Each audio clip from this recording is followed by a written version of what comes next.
Berikut ini adalah code atau standar yang dipakai ya untuk desain struktur. Yang pertama ini adalah pedoman perencanaan pembebanan. Ini tahun terbitnya 1987. Masih banyak yang memakai code ini karena relatif cukup mudah dipakai dan masih relevan juga bebannya, jadi masih banyak yang memakai. Kemudian ada SNI Tata Cara Ketahanan Gempa, ini 1726, dan SNI yang mengatur tentang beban minimum untuk perencanaan bangunan gedung 1727. Nah, dua code ini itu sudah ada yang baru, yaitu SNI 1726 2019 dan SNI 1727 2019. Tapi isinya kurang lebih tidak jauh berbeda, hanya perbaikan sedikit-sedikit dan tata urutan. Untuk SNI yang gempa, yang ini 1726, itu SNI 1726 memberikan kombinasi beban untuk yang melibatkan beban gempa. Jadi kalau ada beban gempanya, SNI-nya mengacu ke dalam ini. Kemudian SNI ini yang baru juga sudah mengacu ke peta gempa yang baru juga. Yang pertama untuk live load. Untuk live load itu cara membacanya itu seperti ini. Ini ada di tabel 41 di SNI 1727. Untuk live load atau beban hidup itu tinggal kita melihat ruangan itu peruntukannya untuk apa di sebelah sini. Kemudian yang dua kolom sebelah kanan ini adalah bebannya. Untuk yang beban merata itu satuannya ada dua, ada PSF atau pound per square feet dan kilonewton per meter persegi. Tinggal pilih mau dipakai yang mana. Kalau mau pakai PSF itu berarti angkanya yang di luar. Sedangkan kalau mau pakai kilonewton per meter persegi, pakainya yang di dalam kurung. Begitu juga untuk yang beban titik atau beban terpusat, ada dua satuan. Kalau mau pakai LB ya 2000. Kalau mau pakai yang kilonewton yang di dalam kurung, seperti itu. Contoh misal kita mau bikin rumah tinggal tapi ruangannya loteng yang tidak dapat didiami tanpa gudang. Nah, itu pakainya karena kita makainya SI, satuan SI, jadi ya kilonewton per meter persegi, pakainya beban hidupnya 0,48 kilonewton per meter persegi, seperti itu. Oke, kemudian untuk beban mati, nah ini seperti yang saya bilang tadi, ini mengacu ke SKBI 1987. Karena memang SKBI 1987 ini pemakaiannya cenderung mudah dan masih relevan angkanya.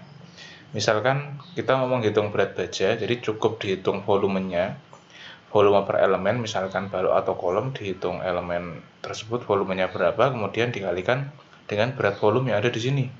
Untuk baja misal 7850 kg per meter kubik, jadi kubik, angka kubik dari volume tinggal dikalikan ini, nanti ketemu beratnya. Begitu juga untuk beton bertulang, dicari volumenya saja terus dikalikan 2400 kg per meter kubik, nanti akan ketemu berapa kilo beratnya. Nah, selanjutnya untuk masih beban mati, tapi yang ini beban mati tambahan, jadi bukan yang self feed. Itu terdiri dari ini ya, contoh misal lantai, dinding, langit-langit. Nah, itu ada di sini semua di SKBI. Ini masih relevan angkanya. Jadi kalau misalkan menghitung dinding pasangan bata merah setengah batu, itu pakainya 250 kg per meter persegi. Tinggal dikalikan tinggi dindingnya. Kalau misalkan tinggi dindingnya 3 meter, jadi 250 kg per meter persegi dikalikan 3 meter. Nanti akan jadi beban garis sepanjang balok menjadi 750 kg per meter. Begitu juga untuk beban mati tambahan yang lain, tinggal pemakaiannya seperti itu saja, disesuaikan. Ini juga masih beban mati tambahan. Nah, kalau kita lihat di struktur baja ya, struktur baja itu kurang lebih kan seperti ini susunannya. Ada kolom, kemudian ada girder, terus ada balok anak, kemudian ada steel deck, baru di atas steel deck dicor. Kemudian antar elemen disambungkan dengan nyambung, bisa baut, bisa las. Nah, kalau kita bicara struktur baja, tentu sama.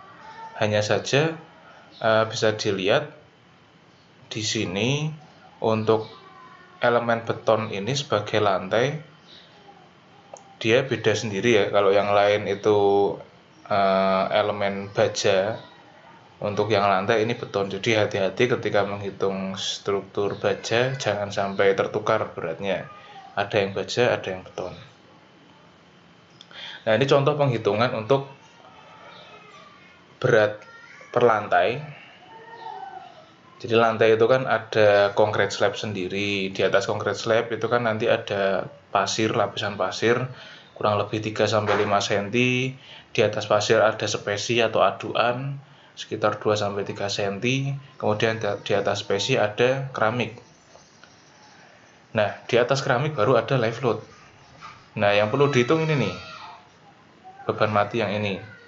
Concrete slab bisa dimasukkan sebagai beban mati self weight atau beban mati tambahan dijadikan satu dengan tegel, spesi, dan sand layer.